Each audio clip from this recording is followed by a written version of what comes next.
السلام علیکم دوستو، میں ہوں محمد ثاقب خان اور آپ دیکھ رہے ہیں ایس کے انفارمیٹیو میڈیا۔ دوستو، آج کی اس ویڈیو میں ہم اپنے ملک پاکستان جو کہ ہمارا وطن عزیز ہے، اس کی تاریخ پر روشنی ڈالنے کی ہر ممکنہ کوشش کریں گے۔ اس ملک کی خاطر ہمارے بڑوں نے بہت سی قربانیاں دی ہیں اور اسے حاصل کرنے کی خاطر اپنی جان و مال کی پرواہ کیے بغیر ہر میدان میں اترے اور آخرکار اپنی کوششوں میں کامیاب ہوئے۔ اور اگر آپ نے ہمارے چینل کو سبسکرائب نہیں کیا تو پھر سبسکرائب کر لیں اور بیل کے آئیکن کو بھی دبا لیں تاکہ ہم آپ کو ہماری نئی معلوماتی ویڈیوز پر وقت مل سکیں۔ آئیے بنا وقت کو ضائع کیے ویڈیو کو شروع کرتے ہیں۔ تحریک پاکستان کا آغاز 1857 کی جنگ آزادی سے شروع ہو گیا تھا، جب 10 مئی 1857 کو مسلمان اور ہندو دونوں مل کر انگریزوں کے ظلم کے خلاف جنگ لڑتے ہیں، مگر قسمت کو کچھ اور ہی منظور تھا اور کامیابی انگریزوں کا مقدر ٹھہرتی ہے۔ اور 1857 کی جنگ آزادی کے بعد انگریزوں نے برصغیر کے مسلمانوں پر ظلم کے پہاڑ توڑ دیے، مسلمانوں کو سرعام پھانسیاں دی گئی، مسلمانوں کو مذہبی، سیاسی، معاشی اور تعلیمی حقوق سے محروم کر دیا گیا۔ ان حالات میں سر سید احمد خان آگے بڑھتے ہیں اور مسلمانوں کو تعلیم کی طرف مشغول کرتے ہیں۔ سر سید احمد خان نے بہت سی تعلیمی اداروں کی بنیاد رکھی، مگر علی گڑھ کالج ان کی نمایاں کامیابی تھی، جو بعد میں علی گڑھ یونیورسٹی بنا۔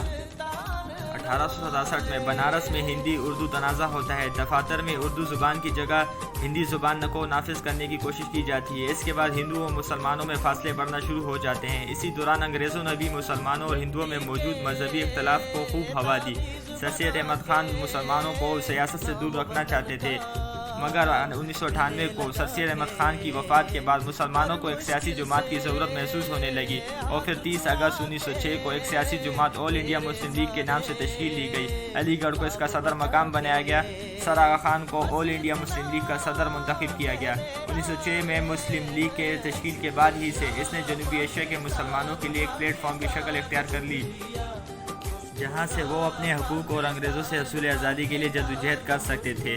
قائد محمد علی جناح نے اکتوبر 1913 میں مسلم لیگ میں شمولیت اختیار کی۔ ان کی کوششوں سے مسلم لیگ اور کانگریس کے درمیان ایک سمجھوتہ طے پایا، جو میثاق لکھنؤ کے نام سے مشہور ہے، اور کانگریس نے مسلمانوں کی جداگانہ حیثیت کو تسلیم کر لیا اور مسلمانوں کے جداگانہ انتخاب کے مطالبے کو بھی تسلیم کر لیا گیا۔ 1929 میں قائد اعظم نے اپنے مشہور و معروف 14 نکات پیش کیے، جس میں برصغیر کے مسلمانوں کی مذہبی اور ثقافتی تحفظ سے متعلق بات کی گئی تھی۔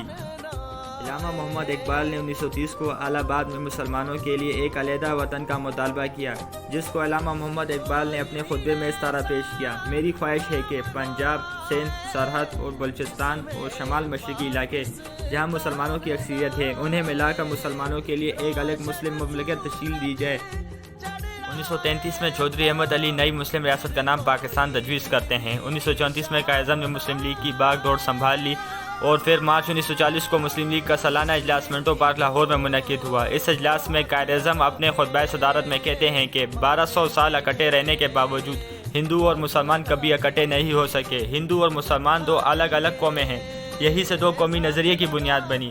اس کے بعد پاکستان کا مطالبہ زور پکڑنا شروع کر دیتا ہے اور تحریک پاکستان عروج پر پہنچ جاتی ہے۔ قائد اعظم کی تقریر کے بعد بنگال کے وزیر اعلیٰ مولوی فضل الحق نے وہ اہم قرارداد پیش کی جو قرارداد پاکستان کے نام سے یاد کی جاتی ہے۔ اس قرارداد میں یہ مطالبہ کیا گیا کہ ہندوستان کے شمال مغربی اور شمال مشرقی علاقوں میں جہاں مسلمانوں کی اکثریت ہے، وہاں آزاد اور خود مختار مسلم مملکتیں قائم کی جائیں، اور یہ قرارداد متفقہ طور پر منظور کر لی جاتی ہے۔ اس قرارداد سے ہندو آگ بگولا ہو گئے اور انہوں نے انگریزوں سے مطالبہ کیا کہ مسلمانوں کے مطالبے کو نامنظور کر دیا جائے۔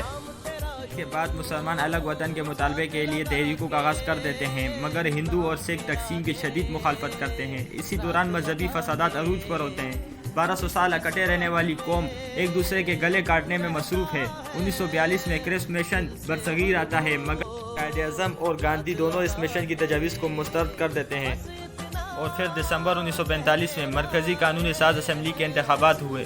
مسلم لیگ نے قیام پاکستان کے نعرہ پر ان انتخابات میں حصہ لیا۔ مسلمانوں کی اکثریت نے مسلم لیگ کی بھرپور حمایت کی۔ مسلم لیگ نے مسلمانوں کی تمام 30 کی 30 نشستیں جیت لی۔ کانگریس کو 72 میں سے صرف 57 نشستوں پر کامیابی حاصل ہوئی۔ سندھ، پنجاب اور بنگال میں مسلم لیگ کو واضح اکثریت حاصل ہو گئی۔ فروری 1946 میں صوبائی انتخابات منعقد ہوئے۔ مسلم لیگ نے مسلمانوں کی 495 نشستوں میں سے 430 پر کامیابی حاصل کی۔ مسلم لیگ نے بنگال میں اپنی حکومت بنا لی۔